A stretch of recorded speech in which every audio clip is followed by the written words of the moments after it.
Guys, what's up? It's Medic at the RCSparks Studio, and I got back. I was checking the RCSparks forums, and I could see you guys want an update on the DUALLY build. I've been out filming, so busy I just haven't had a chance, but I'll tell you what. I have been working on it on the background, and I have it on the table. Why am I wearing sunglasses inside? I don't know, because I friggin' say so. Because I've been working too much lately, that's why. But I'll tell you what, let's have a look on the table and see what I got for you. Bow, bow, bow, bow, bow, bow. Check it out. Ooh, lots of changes. Okay, now, obviously one of the things you're going to notice right away is I switched shocks. Why did I switch the shocks? Because these weren't going to be good enough. These are Integy shocks, again with, I just customized them a little bit by putting on some dampeners down there, as well as a bit of a rubber bushing. There is a reason I've done this, but I'll get to that in a later video. Underneath you'll see I did hook up the iron links. Well, they're not iron, why did I say that? They're supposed to be kind of thing. They're actually aluminum. I've also clocked the back differential so it's back a little bit, and have posted these rear forelinks up at the back. Why have I done that? Have a look at the drive shaft. Nice and straight almost. Barely any bend until you get up to the point where it attaches to the output drive shaft there. So we have maximum power transfer to the rear tire. See, it's actually being pushed down right now by the spring configuration. Also, I've gone ahead and put the split loom and the 4 ESCs. For those who don't know, ESCs are brains, electronic brains, speed controls for each individual motor. Look at that, they fit in there so nicely. Alright, same with the back here. These are doing the same thing, split loom to individual ESCs. If you haven't seen this before, you heard me right. 4 motors, 4 ESCs. These are Tekin FXR rock crawler systems with the heavy duty magnets in the motors. Now, also on the front, another thing that's changed. Okay, look at, oh, what are these? Okay, these are custom Delrin links. Now, yes, I wanted to go ahead and use the aluminum links on the front, but I gotta tell you, the wheelbase was going to be too far off. So I went with a more slipperier, I just made up a new word, a new type of link system so it would slide on the rocks easier. People, you can get yourself Delrin rods, that's what this is, in different color. They come in black as well. I could have got black, but they were out, so I had to use white. No big deal. It can be dyed if you want to add new color to it. And here, I'll give you a closer look. There, look at that.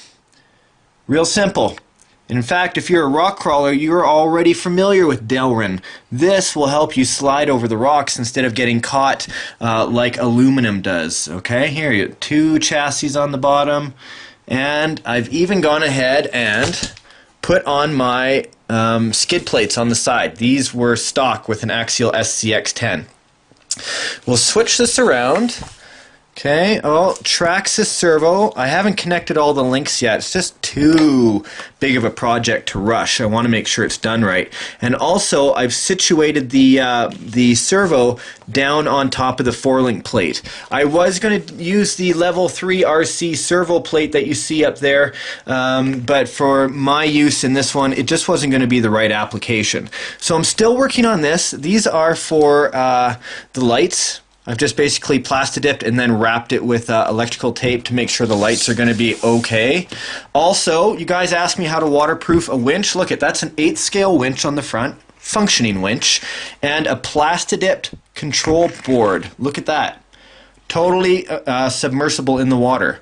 Now I've got a separate battery plug for the winch because I'm not going to use the main battery that I was going to use for the whole truck. I want the winch to have its own power, so I'm going to run a little 2-cell LiPo for that. But you're all wondering, my friends, I know you're wondering, you've been emailing and saying, oh, all those motors and electronics, how are you going to run that off of one battery? Well, it's easy. Oh, wow. Okay, Medic, that's only one battery. What is it? It's a 3-cell, it looks like. 5400 milliamp hour from Max Amps. True 120C rating. I know everybody has different opinions on that, but I love Max Amps products. This is going to sit right, pow, right there. Okay, oh, looks like leads are ready to go. Just like that to power them in. Okay. Now, that's only one side. What about the other side? That's right. It wouldn't be a heavy-duty build if I didn't do a heavy-duty battery system with it. Come on, let's get this out of here. Ba-bow! Check that out. Okay. A second 3-cell LiFo. I know, it's Project Overkill. That's exactly what I'm doing here.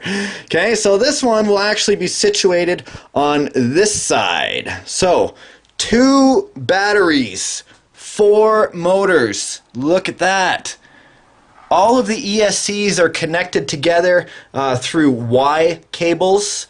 And so one Y cable connecting these two, one Y cable connecting these two, and then that indeed fits into another Y cable, which will fit right into the leads for the receiver box, okay?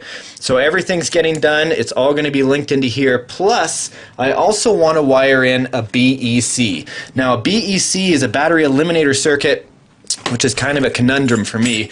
Basically, I look at it like a power rerouter, right? So if my servo needs power, but the motors are working, it will reroute the proper amount of voltage. Look at that. Anyway, so lots of work to go. Looks like a big wiring mess, but it's actually going to get tied down nicely, and it's going to be all put away when things are finally done. And I'll be working on that this week. Hey, what do you think of that? I know you're dying to see what it's going to look like with the lid on it, but I can't do that yet. Can't put the final dressing on the truck until it's ready to go.